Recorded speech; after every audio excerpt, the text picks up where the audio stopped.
palsu, semua ulama sepakat.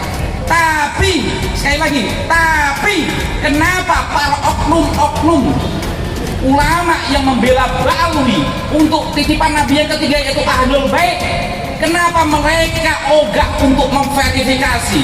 Ada apa ini?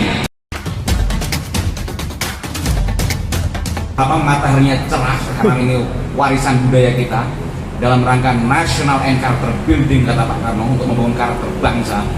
Jadi kenapa kita agak bangga dengan tradisi kita sendiri dibanding tradisi yang yatarin gitu.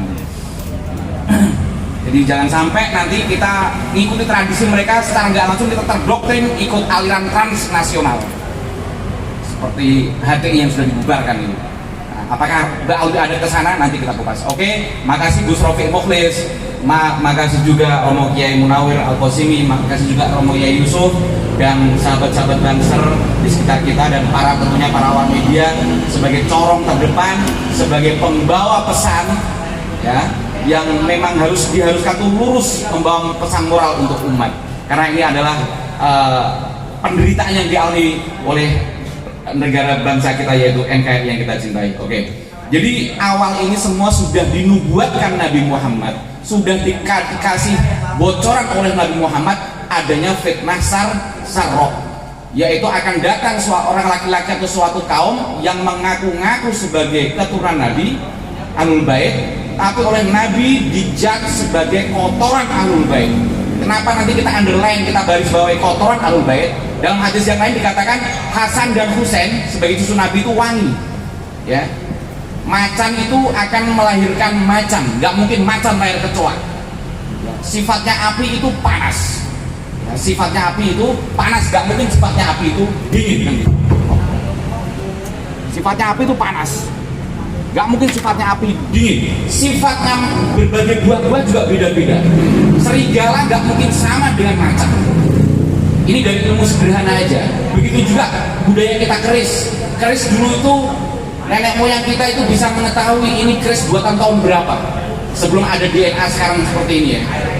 Dari ada apa ya namanya ilmu memahami gestur seseorang, ini orang bener keturunan Nabi apa enggak. Leluhur kita memiliki itu. Ya, ini adalah kiamah ala Nusantara. Sebelum Nabi pun juga sudah memberi semacam embrio tentang kiamah, yaitu meneliti seseorang itu dari telapak kaki. Jadi ini sebenarnya sudah dinubuatkan Nabi, warning.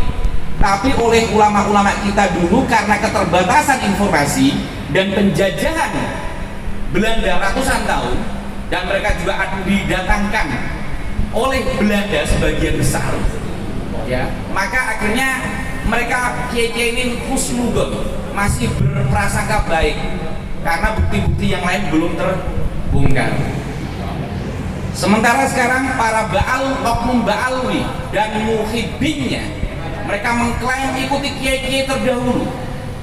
Kalau urusannya mengikuti ulama terdahulu, tapi kalau salah ya bagaimana? Contoh, Imam Qurtubi, seorang mufassir besar Quran, itu dulu pernah memfatwakan bumi itu datar dan tidak bergerak. Mufassir Imam Qurtubi. Tanpa kita mengurangi rasa hormat kita sama beliau dengan ilmu-ilmu yang lain, apa jadinya jika hari ini dengan pedoman ikuti ulama besar zaman dulu, ikuti Imam Qurtubi, bumi itu datar dan tidak bergerak, kita akan ditertawakan dunia. Sementara di kaidah Nahdlatul Ulama sendiri ada kaidah al-muhafadzatu ala qadhimis shalih wal akhdhu bil jadidil asal. Mempertahankan tradisi lama yang baik dan mengambil tradisi baru atau mungkin hujah baru, bukti baru kalau emang itu lebih baik. Begitu juga Imam Syafi'i, kalau ada dalil yang bisa membatalkan pendapatku maka aku ikuti dalil itu. Banyak hal-hal ini.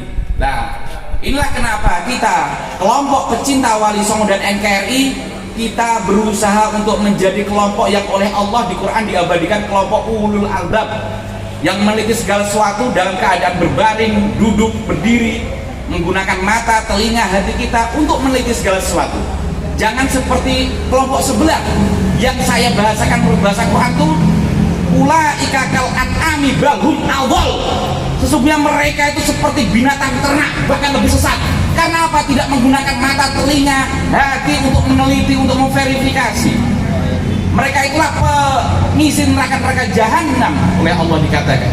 Karena apa? Nabi dulu mewasiatkan 3 perkara, yaitu pertama Quran. Ulama semua sepakat Quran Ahlussunnah harus diverifikasi, ada ilmu tajwid segala macam, asbabul nuzulnya ada, maka Quran terbebas dari kepalsuan.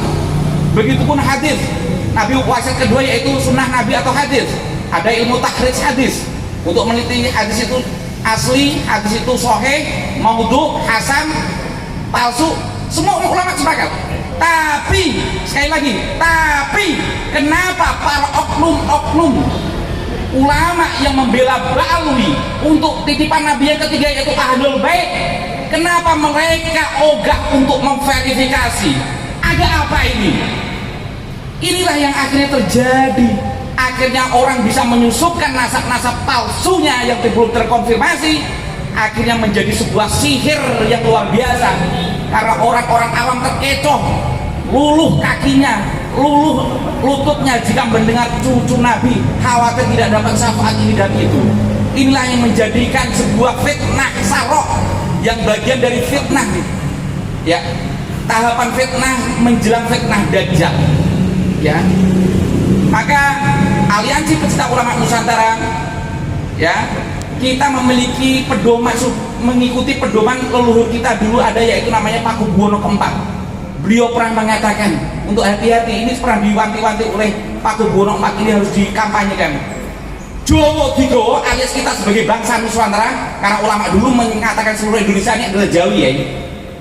Ya, semua Jawi. Jawa Digawa alias kenusantaraan kita bawa kemana-mana. Arab digarap, karena waktu itu kita masih, sebagian ulama kita masih menghusnuli kalau Ba'alwi itu Arab, walaupun sekarang DNA Yahudi. Barat diluat alias Eropa, peradaban dari Eropa itu harus diseleksi. Ingat, yang kedua pesan Pakubuwono keempat, Arab digarap alias bahasa sekarang Ba'alwi harus digarap. Kalau memang melakukan kesalahan-kesalahan, dikoreksi. Inilah dalam rangka National and Charter Building menurut founding father kita Bapak Soekarno. Oke, wallahu muwaffiq ila aqwamit thoriq. Wassalamualaikum warahmatullahi wabarakatuh. Tahlil.